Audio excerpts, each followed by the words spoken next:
મિત્રો અમે જઈએ છીએ વાવડીની વેણવાળી મેલડીમાંના મંદિરે. અહીંયા પૂછાથી થોડુંક અમથું દૂર છે, હવે 1.5 કિલોમીટર જેટલું આપવું.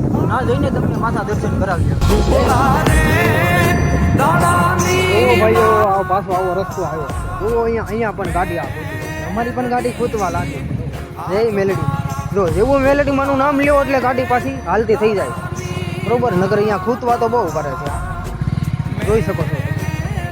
બસ હેલો ભાઈ, મેલડીમાંના મંદિરે પહોંચી ગયા છીએ. હમણાં તમને દર્શન કરાવીએ.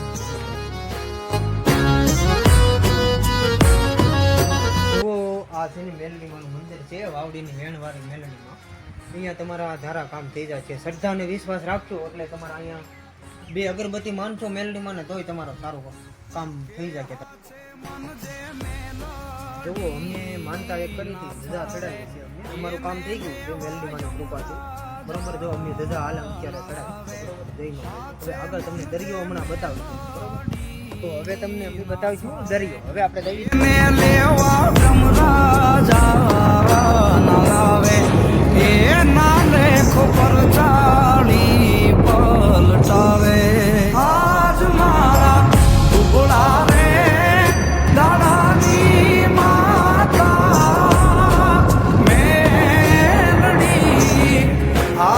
મિત્રો. આ જાય છે આપણે ધણિયામાં બેસીએ ઓરકા પાસે બરોબર. આ ઓરકા પણ અહીંયા જાય છે. આ દરિયાનો નજારો તમે જોઈ શકો છો.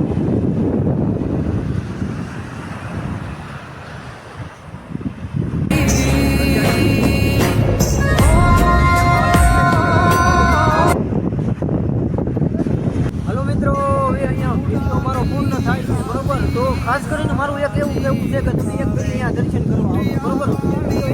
ખાસ કે બધાને જણાવવા માટે બતાવ્યો છે કે ખરેખર અહીંયા મેલડીમાંની બહુ પરંપરા છે બરોબર. તમારું સારું એવું કામ થઈ જાય છે અહીંયા બરોબર. તો એક ફેરી મેલડીમાંના સ્થાનિક દર્શન કરવા આવો.